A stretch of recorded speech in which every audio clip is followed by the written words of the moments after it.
I'm a search and rescue officer for the U.S. Forest Service. I have some stories to tell. I wasn't sure where else to post these stories, so I figured I'd share them here.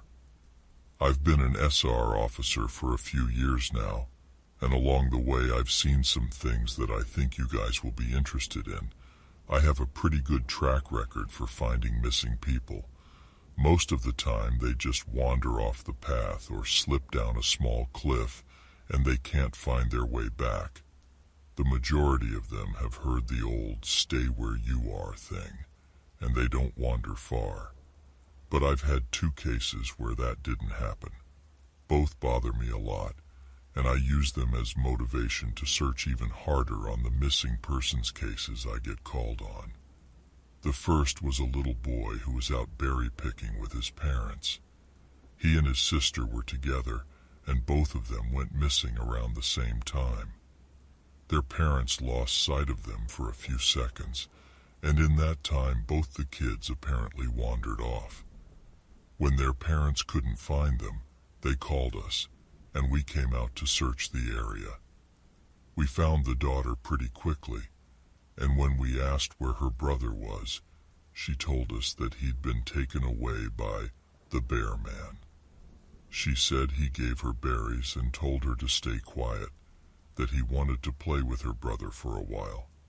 The last she saw of her brother, he was riding on the shoulders of the bear man and seemed calm. Of course, our first thought was abduction, but we never found a trace of another human being in that area. The little girl was also insistent that he wasn't a normal man, but that he was tall and covered in hair, like a bear, and that he had a weird face. We searched that area for weeks. It was one of the longest calls I've ever been on, but we never found a single trace of that kid. The other was a young woman who was out hiking with her mom and grandpa. According to the mother, her daughter had climbed up a tree to get a better view of the forest, and she'd never come back down. They waited at the base of the tree for hours, calling her name, before they called for help. Again, we searched everywhere and we never found a trace of her. I have no idea where she could possibly have gone, because neither her mother or grandpa saw her come down. A few times I've been out on my own searching with a canine, and they've tried to lead me straight up cliffs. Not hills, not even rock faces. Straight, sheer cliffs with no possible handholds. It's always baffling, and in those cases we usually find the person on the other side of the cliff, or miles away from where the canine has led us. I'm sure there's an explanation, but it's sort of strange. One particularly sad case involved the recovery of a body. A 9-year-old girl fell down an embankment and got impaled on a dead tree at the base. It was a complete freak accident, but I'll never forget the sound her mother made when we told her what had happened. She saw the body bag being loaded into the ambulance, and she let out the most haunting, heartbroken wail I've ever heard. It was like her whole life was crashing down around her, and a part of her had died with her daughter. I heard from another SAR officer that she killed herself a few weeks after it happened. She couldn't live with the loss of her daughter. I was teamed up with another SAR officer because we'd received reports of bears in the area. We were looking for a guy who hadn't come home from a climbing trip when he was supposed to, and we ended up having to do some serious climbing to get to where we figured he'd be. We found him trapped in a small crevasse with a broken leg. It was not pleasant. He'd been there for almost 2 days, and his leg was very obviously infected. We were able to get him into a chopper, and I heard from one of the EMTs that the guy was absolutely inconsolable. He kept, "I'm glad I wasn't there to hear it." One of the scariest things I've ever had happen to me involved the search for a young woman who'd gotten separated from her hiking group. We were out until late at night because the dog was talking about how he'd been doing fine, and when he'd gotten to the top, a man had been there. He said the guy, we couldn't see anyone, so we just wrote it off as some weird symptom of shock. But the closer we got to base, the more agitated this woman got. She kept asking me to tell him to stop making faces at her. At one point she stopped and turned around and started yelling into the forest, saying that she wanted him to leave her alone. She wasn't going to go with him, she said, and she wouldn't give us to him. We finally got her to keep moving, but we started hearing these weird noises coming from all around us.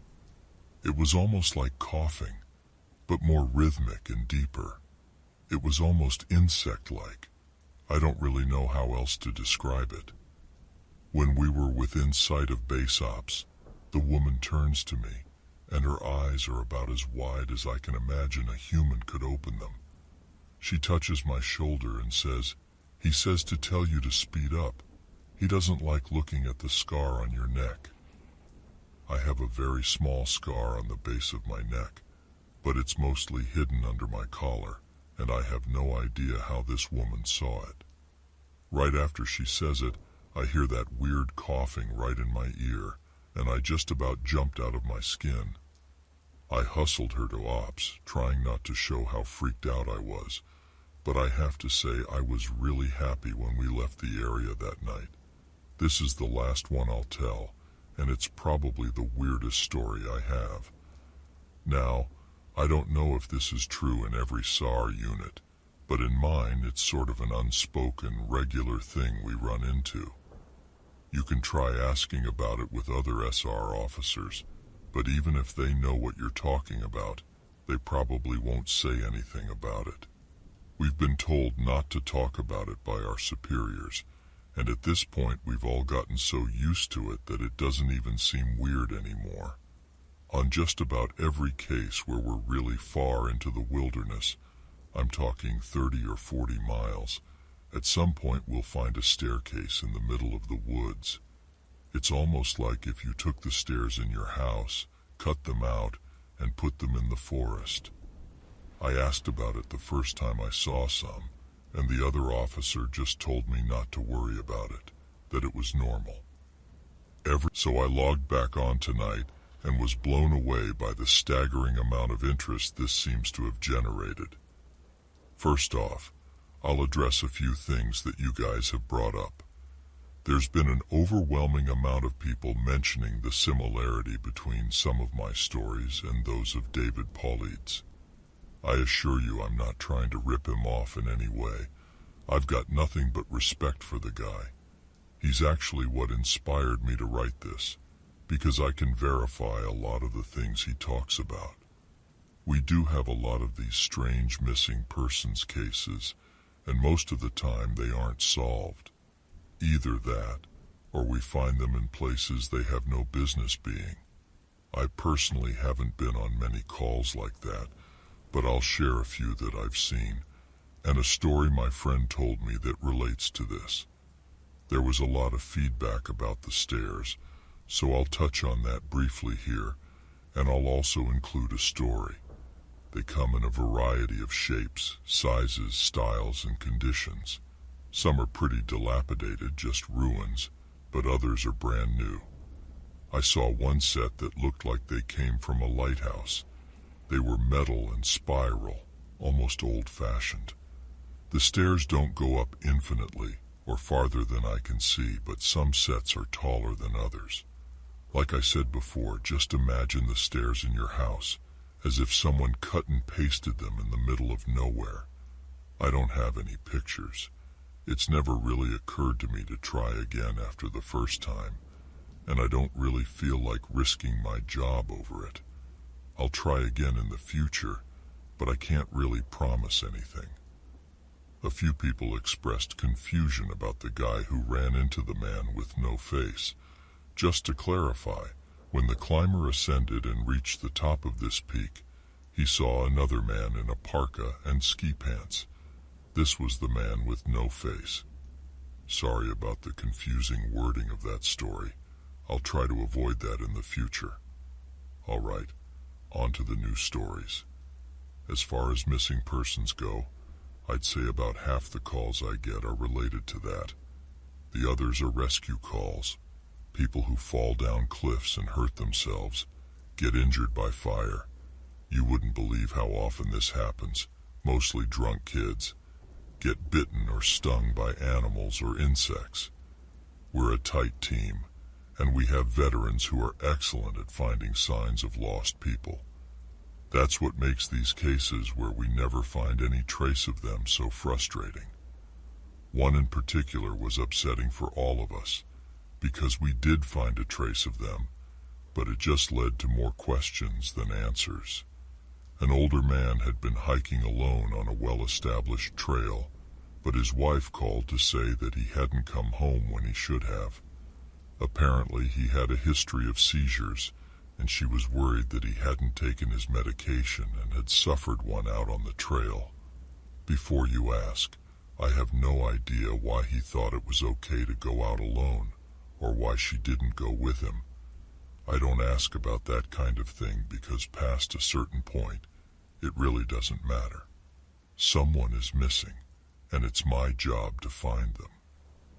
We went out in a standard search formation, and it wasn't long before one of our vets found signs that the guy had gone off the trail. We grouped up and followed him, spreading out in a fan to make sure we were covering as much ground as possible.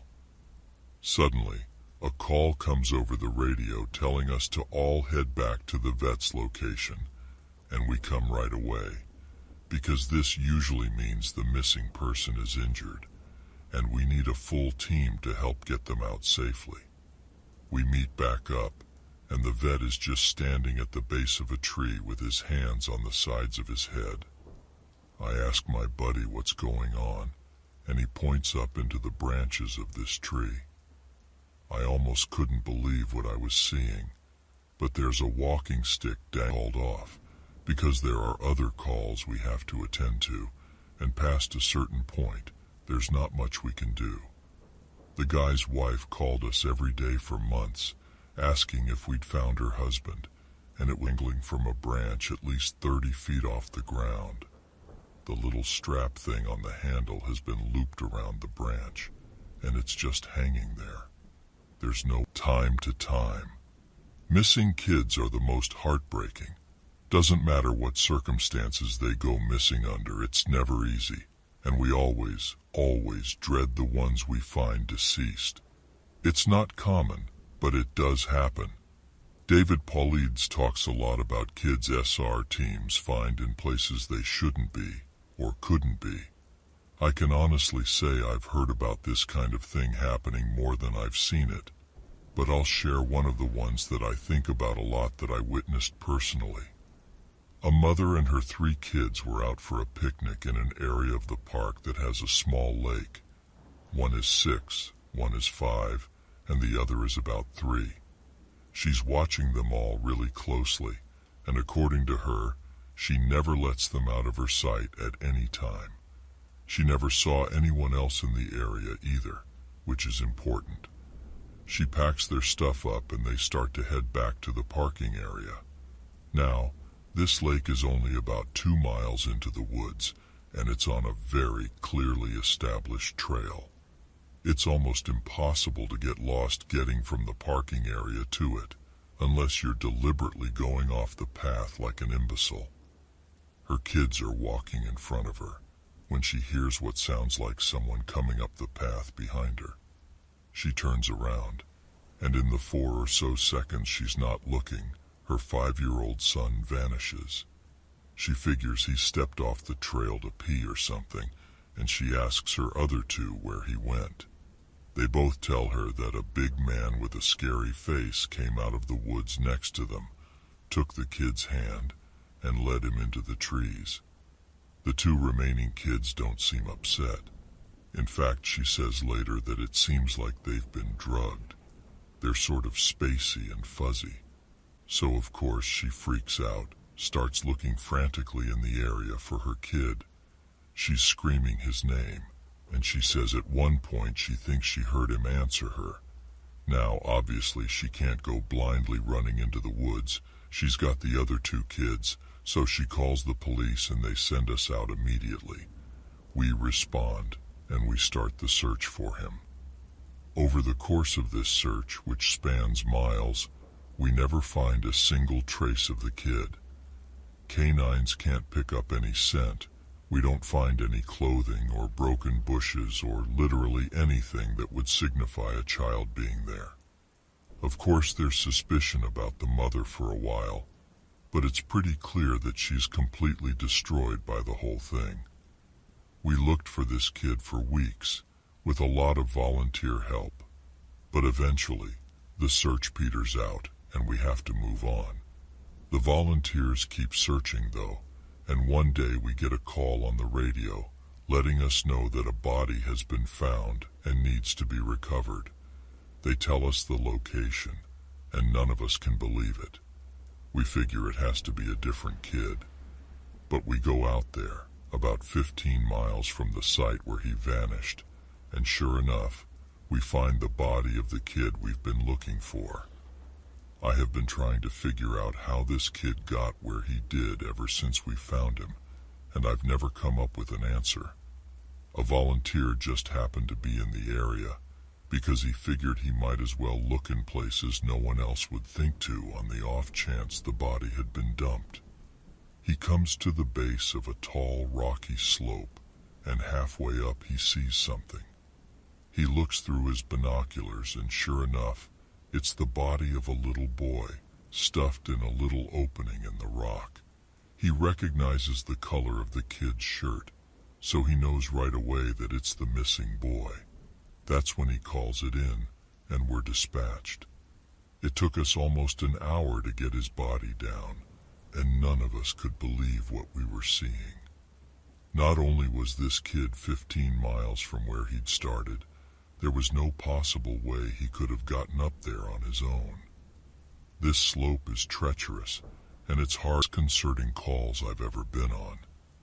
We found out later that the coroner determined the kid had died from exposure.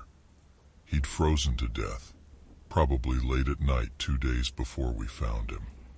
There were not even for us with our climbing gear.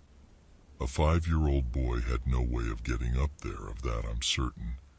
Not only that, but the kid doesn't have from where he'd been last seen. Kid wasn't even aware that he'd wandered that far.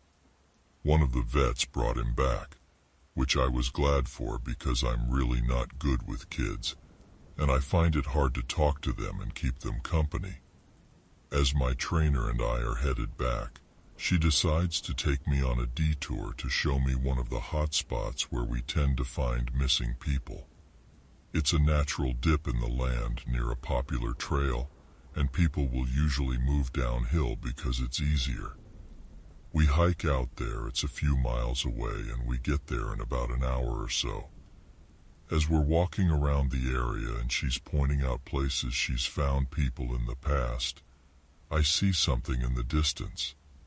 Now this area we're in is about 8 miles from the main parking area, though there's back roads you can take to get closer if you don't want to hike that far. But we're on state-protected land, which means there can't be any kind of commercial or residential development out here. The most you'll ever see is a fire tower or makeshift shelter that homeless people think they can get away with building. But I can see from here that whatever this thing is has straight edges, and if there's one thing you learn quickly, it's that nature rarely makes straight lines. I point it out, but she doesn't say anything. She just hangs back and lets me wander over and check it out. I get within about 20 feet of it, and all the hair on the back of my neck stands up. It's a staircase, in the middle of the fucking woods. In the proper context, it would literally be the most benign thing ever. It's just a normal staircase, with beige carpet, and about 10 steps tall. But instead of being in a house, where it obviously should be, it's out here in the middle of the woods. The sides aren't carpeted, obviously, and I can see the wood it's made of. It's almost like a video game glitch, where the house has failed to load completely, and the stairs are the only thing visible. I stand there, and it's like my brain is working overtime to try and make sense of what I'm seeing. My trainer comes and stands next to me, and she just stands there casually, looking at it as if it's the least interesting thing in the world. I ask her what the fuck this thing is doing here, and she just chuckles. Get used to it, rookie. You're gonna see a lot of them.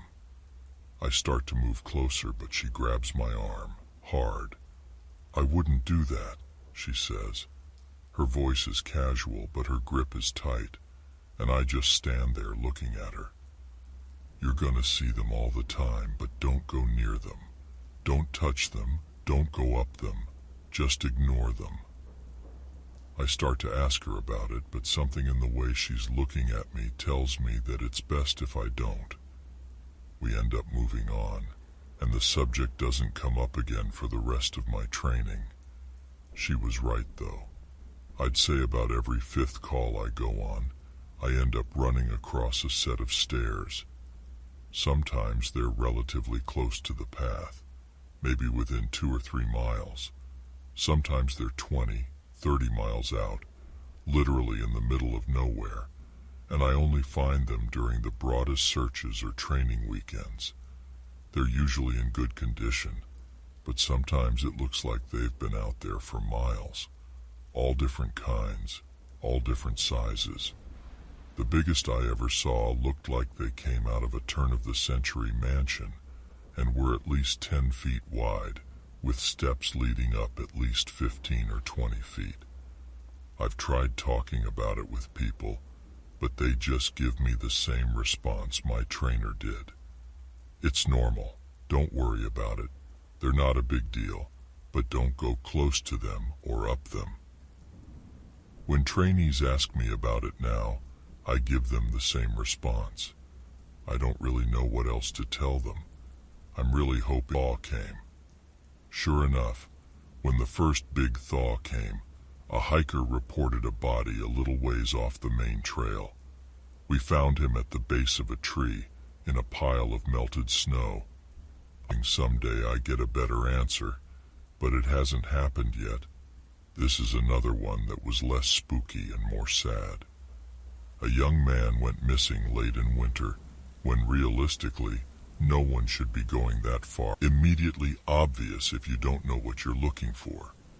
We put up signs in the welcome center, big ones, letting people know how dangerous they are. But every year that we get an unusual amount of snow, at least one person doesn't read them, or doesn't take the warning seriously, and we find out about it in spring.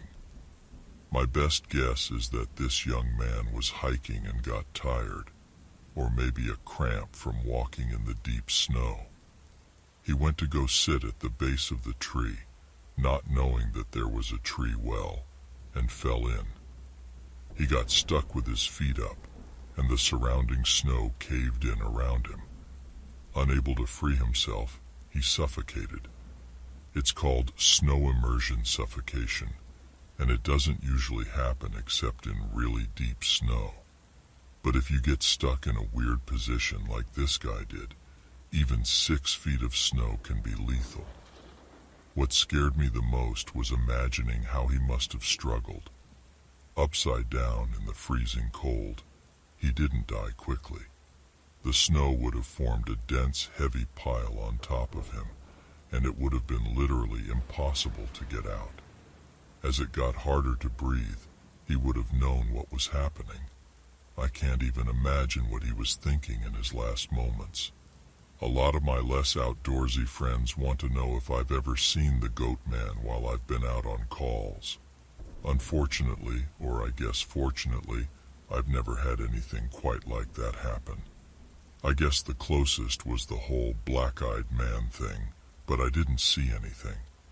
However, there was one call where I had something kind of similar happen, but I'm not sure I'm willing to chalk it up to the goat man. We'd gotten a report that an older woman had fainted along one of the trails and needed assistance getting back down to the main area.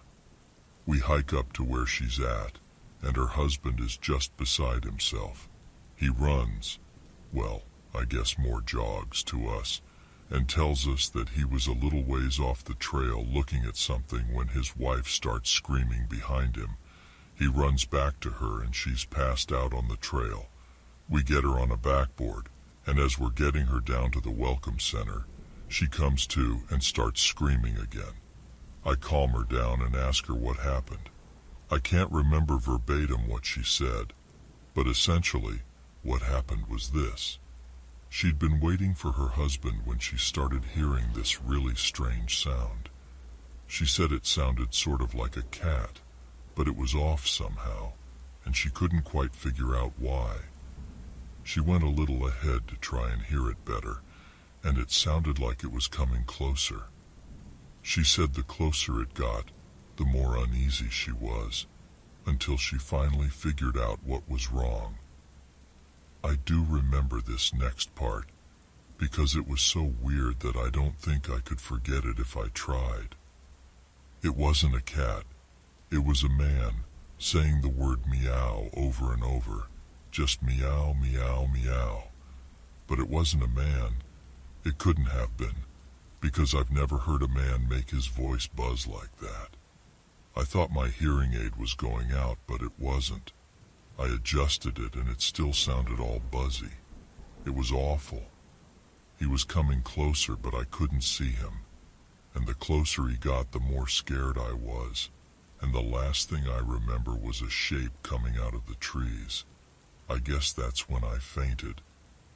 Now obviously, I'm a little perplexed as to why a guy would be out in the fucking woods chanting meow meow at people. So once we get down the mountain, I tell my superior that I'm gonna go search the area to see if I can find anything. He gives me the go-ahead, and I grab a radio and hike back to where she fainted. I don't see anyone, so I keep going about a mile more, and when I head back, I go off the trail to see if I can figure out where she saw him coming from. It's almost dark with the electrolarynx Ned. I go off the trail in the direction I think it's coming from, but I never seem to get closer. It's almost like it's coming from all directions. Eventually it just sunset by this point, and I don't have any desire to be alright.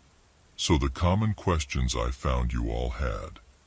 I am not comfortable talking about where exactly I work, unfortunately.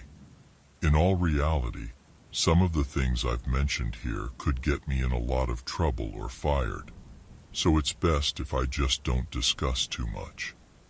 I will say that I'm in the United States, and in an area that is comprised of a great deal of wilderness. We're talking hundreds of miles of thick forest, with a mountain range and a few lakes. There is still a great amount of interest in the stairs, and luckily for you guys, my friend has a story that I think you'll all be very interested in. I'll go into that more at the end of this update. As for whether or not I have ever thought of asking my superiors about them, I have, but again, I don't want to risk my job. However, one of my former superiors no longer works as an SAR officer, and it's possible that he may be willing to talk to me about it. I'll be speaking to him later in the week, and I will let you all know what comes of that. As far as advice on becoming an SAR officer goes, I think the best advice I can give is to contact your local Forest Service office and see if they offer training courses or what the qualifications are. I've been doing this for years, and I started out as a volunteer helping on SAR operations. It's a great job, despite the occasional tragic situations, and I wouldn't want to do anything else. Alright, let's move on to the stories. The first happened on a case that I went out on right after I got out of training and was still pretty new to everything. Before I took this job, I was a volunteer, so I had a basic idea of what to expect. But on those calls, you're mostly dealing with finding lost people after vets have found signs of them. As an SAR officer, you go out for all kinds of cases, from animal bites to heart attacks.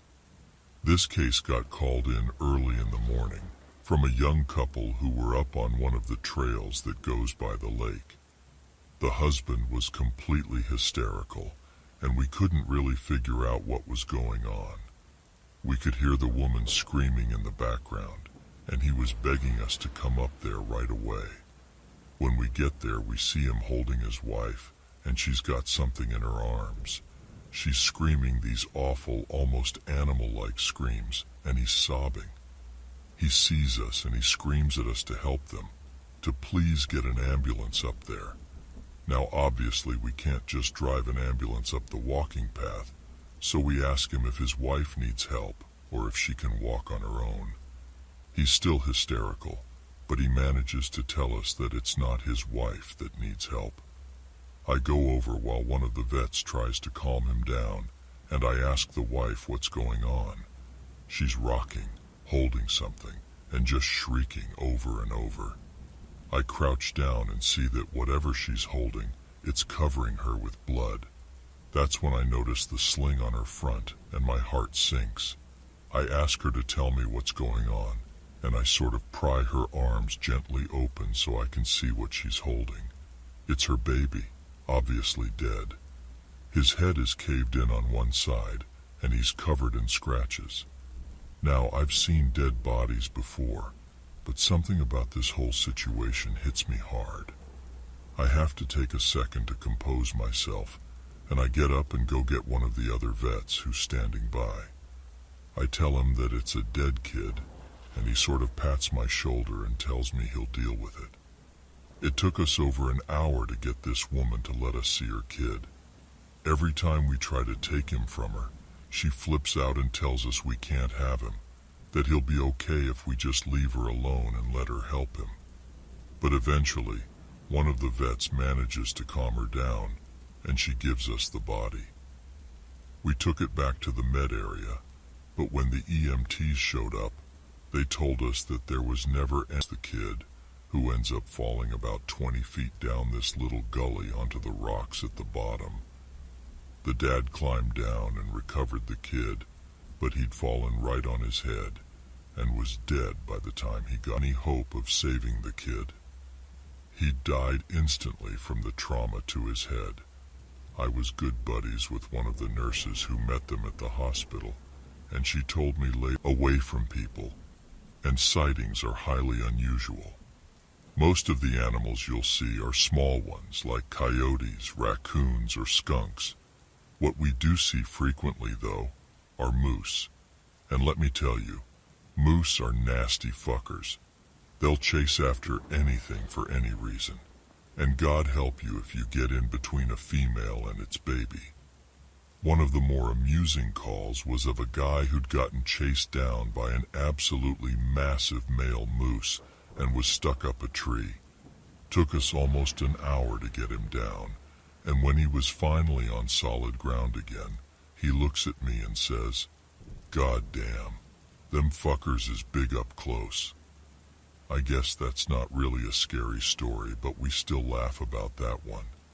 I honestly don't know how I'd forgotten this story, but it is by far the scariest thing that's happened to me. I guess maybe I've tried so long to forget about it that it just didn't come to mind right away.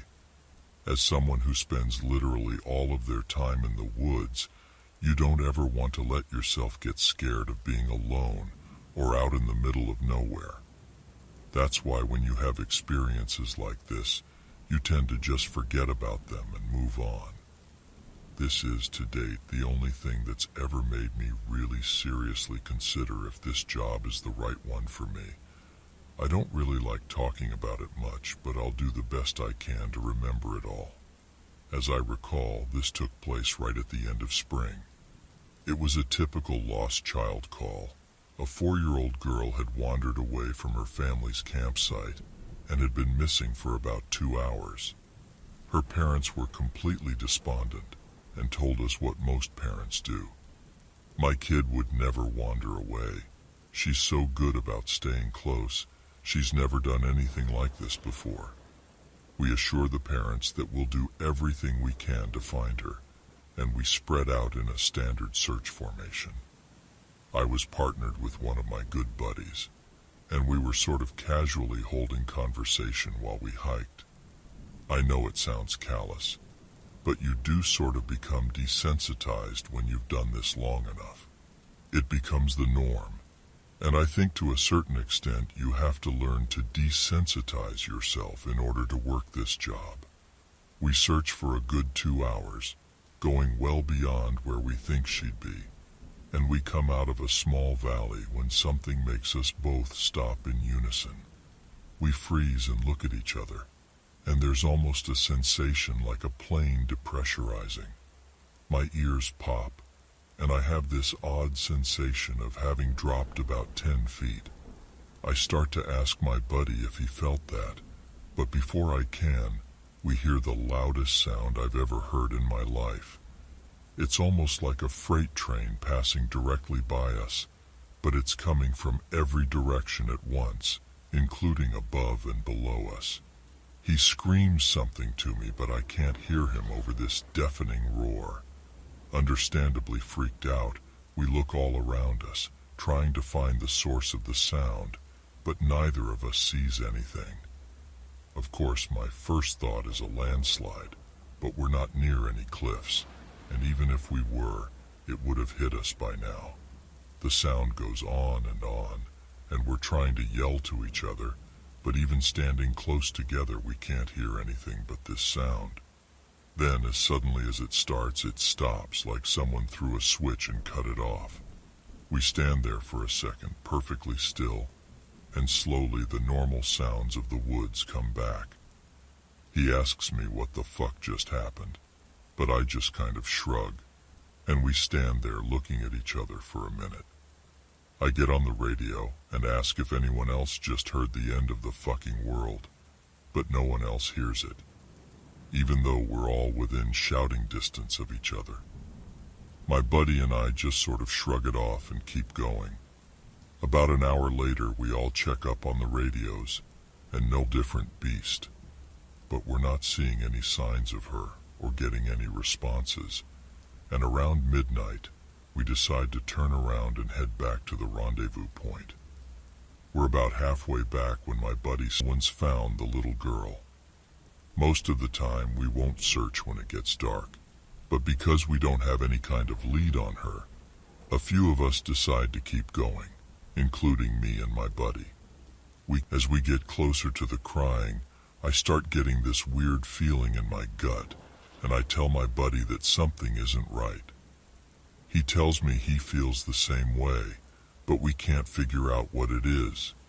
We stop where we are and call the girl's name again, and at the same time we both figure it out. The crying is on a loop.